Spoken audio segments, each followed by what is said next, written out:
Are you ready? Ready. All right, let's go. Kevin here, top 1 financial advisor and best-selling author. We are here to talk about the stock market. Microsoft just announced their earnings today, and we need to break out what happened, what does it mean for the stock market, for this stock, and whether or not this is a time for us to buy, sell, or just hold and leave things alone. So let's go ahead and break it down. Now, this is earnings week. This is earnings season. Amazon is also reporting later this week. I think they're reporting 27th. Google also reported today. Apple will likely report, if not tomorrow, at some point this week as well. So if you want other breakdowns like this, let me know in the comments.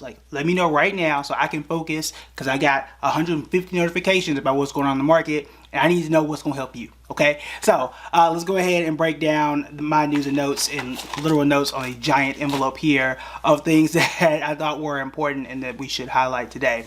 The first thing, and the reason why I do these videos and the reason why I even read these earnings reports and kind of get into the weeds and the details here, is because you can start to pick different pieces of the puzzle and put them together to understand a entire industry or a segment.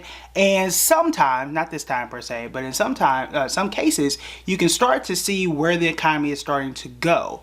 For example, one of the things that Microsoft had pulled out and said, look, we are seeing a slowdown in our PC market, that is personal computers. Now, thankfully, that is not the majority of where Microsoft sales are coming from, but they did note that. Where have you heard that before? Nvidia said the exact same thing, that because they make the chips that go into these computers, they started to see a slowdown in PC growth. This is because in 2020, everybody was buying computers. We were stuck at home. I bought a new computer. You probably bought a new computer. If it wasn't for you, it was for your kids. The list goes on. And that same thing goes for gaming too. Microsoft saw a significant boom in their Xbox platform. That has started to dip. In fact, it was down about 3% this time around. Now, these two things, PCs and gaming, not the worst thing in the world for Microsoft per se, but it could be something that's not all that great for EA Sports, or really Electronic Arts, which owns a segment called EA Sports. They make Madden and FIFA. Y'all know the deal here.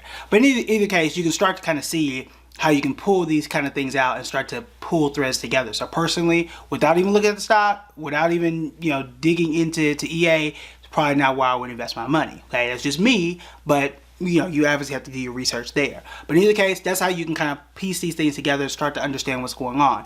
But as we go through here, here's some other things that stood out to me. We talked about the slowing PC market and how that kind of relates to Nvidia. We also know their revenue was up 11% year over year. That's good. Anytime you have a double-digit revenue growth, that's the money you bring in.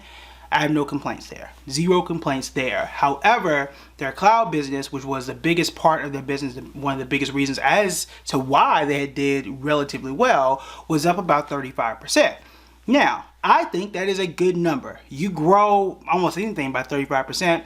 That's especially money, that is usually a good thing. However, their cloud business, which is becoming their most important business segment, has started to slow down in growth. So context here is important. So about 2 years ago, it was up 50%. Then it was down about 40 to 45%. And now it's down to about 35% growth. Now again, growth is still growth, and that is a good thing. However, when you start to see things slow down to that degree, some investors start to get a little concerned. The expectation was for them to grow about 36%, so they missed it just by a bit. Now, there are two ways to look at this. Pessimistically, you could say, well, it's just a dying market for them and they're not growing as fast as they used to, therefore I'm going to sell out the stock. You could also say that there are so many people adopting it that you can only grow by so much, right? If I have one store and I have another one, that's 50% growth. But the more stores I have, the less land and opportunity I have, then I'm not going to grow by as much. However, that recurring revenue that you make on the back end could be larger. And that is the argument, both the good side and the bad side of the slowing growth in that particular segment. They're not losing customers, they're just not growing as fast as what they did 2 years ago. I personally, that doesn't matter to me. Y'all growing by double digits, I'll take that. So that is on their cloud business. As we go through though, we did see that their net income, this is the money after all the bills are paid, was down 14%. The main reason, as all y'all know, inflation and currency risk too. Remember, as the dollar starts to change and inflation starts to move things around, in some cases the dollar's worth more, in some cases the dollar's worth less, and that can hurt you depending on where you are selling your products. So that was something that's interesting. And all companies, all international companies rather, have noted this in their reports at some point or another. They call it currency risk, or in current currency, telling you, hey, on the date that we pulled these numbers, this is how much we made or lost, based on how inflation and things are moving at the speed that it does. My net income down just slightly. Well, not slightly, it's down double digits, down 14%. However, again, you're making more money year over year, 11%, but because of those costs, the money you have after that actually shrank by 14% year over year. So that's something to note as well. One interesting thing that I'm not seeing a lot of people talk about, but if you go to Microsoft's investor relations, you will see, scroll down about halfway down the page, you'll see that LinkedIn, yes, Microsoft does own LinkedIn. It is a social media platform. Their revenue there is up 17%. The reason why I point this out is because we're getting, again, conflicting information about the entire digital ad space, which some people take that and allude to how the entire economy is going to do either well or not well, or good or not so good. The reason here is this. So they're up 17%. But then we just heard about Snapchat. Snapchat did not go well. Meta is going to announce their earnings at some point this week or next week. We'll see how that goes. We also know about Apple's privacy thing, and we've been talking about that for the better part of a year. But people are clearly spending more money on advertising for LinkedIn. It's just interesting. Now, is it a different market? Yes, it's more B2B, business to business, where they're selling, professional services to companies, and perhaps that's a more insulated market. It's just interesting. It just stood out to me. And I guess fortunately, unfortunately, depending on how you want to look at it, again, LinkedIn is not by any stretch of the imagination the majority of the money that Microsoft makes, but it is something that did stand out. It is just one of the places where spending money digitally for ads is not slowing down like it has for other apps. Again, for whatever reason, that one's just out there. I think it's because of how they are segmented. It's not just a business to consumer, where it could be a small business like me, or a bakery, or even large companies selling to individuals, where that has slowed down. B2B spending and spending on LinkedIn has not, and it was up 17%. So that one's just an interesting note there. I wouldn't invest on that fact by itself, but again, it was something that was interesting. Now, lastly, should you buy Microsoft? Does it make sense? I will say fundamentally, the money they're bringing in, the growth that they have, I think, especially in context with what is going on with the market right now, I think it's a solid company financially. I think that makes sense. However, we cannot ignore that the company is down about 25% so far this year. I'm not seeing any significant amount of buyers going into it versus buyers going out of it. It's right about even. So people who own the company, that are CEOs or board members, they're buying and selling at about the same rate. I feel more confident when I see more of them buying than I do of more of them selling. I'm not necessarily seeing that. The other thing too is, based on what we're saying, we're expecting a slowdown. Doesn't mean it's going to happen. We're expecting a slowdown. The financials are fine, and it's still in the tech space, even though Microsoft got money, right? They don't have to necessarily loan out like a lot of these smaller companies and be subject to higher interest rates. That's not what Microsoft is, but again, it's still down about 24%. So here's my thing.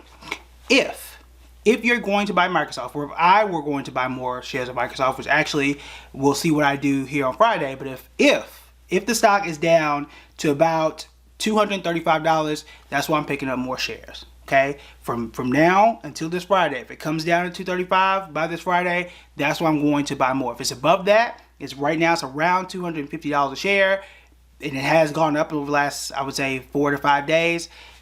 Then I'm just going to continue holding the shares that I currently have. So if you didn't notice, I do own Microsoft. I'm not selling Microsoft, but I would love to pick up more shares at the point that it drops to about $235. Now, the question for you, if you don't own Microsoft, what should you do?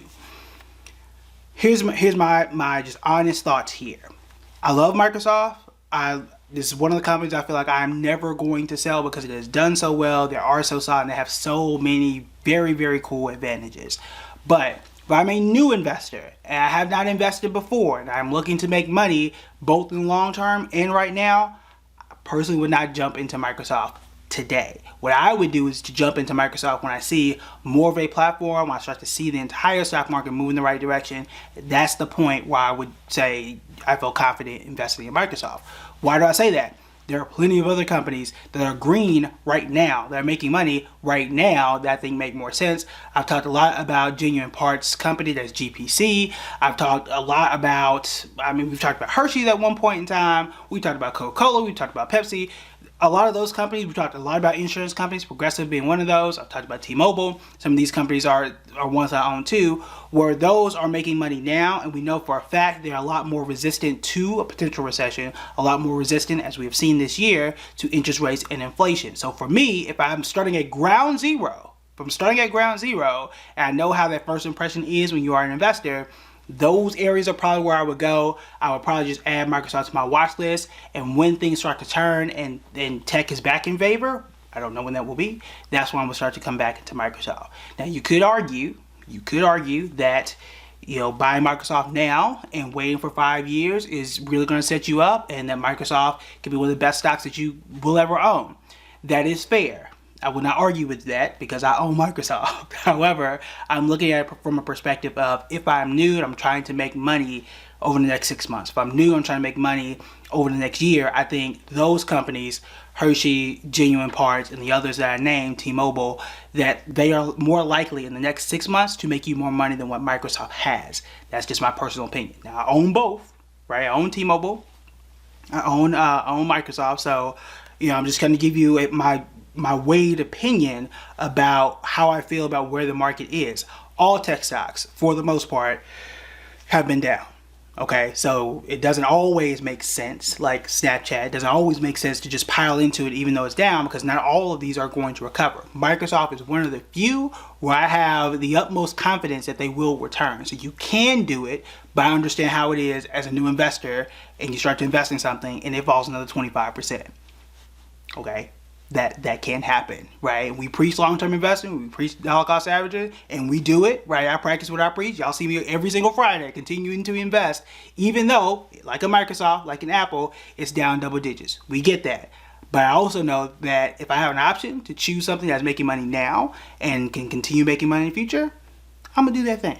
Okay, that's what we do here. It's why I have Progressive and it's done fine. It's why I have American Express and it's done fine, right? So those are my thoughts about it. They are a solid company. Financial, I think they're good. They are slowing down in some areas. They are also letting go, or laying off rather, however you want to phrase that, about 1,000 people, less than 1,000 what they said in their report as well. So that is something to note. But again, you're going to see that, unfortunately, you're going to see that a lot more as we start to kind of move closer into that slowdown, and as we start to continue to see the interest rate hikes from the Federal Reserve. That's an unfortunate part of the business cycle. So those are the things that stood out to me.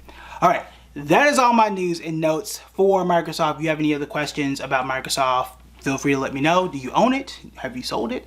Feel free. Just tell us all in the comments below. You guys know what I own. You can see all that stuff on public. If you want more detailed analysis and breakdown, if you want to know how in the world I picked the price of $235, there was a process to do that, and those in the members only know how to do it. So feel free to join the members only. We do videos every single week. We're going to be covering a lot of stuff inside the members only this week as well. All right, that is it for me. I will talk to y'all later. Bye.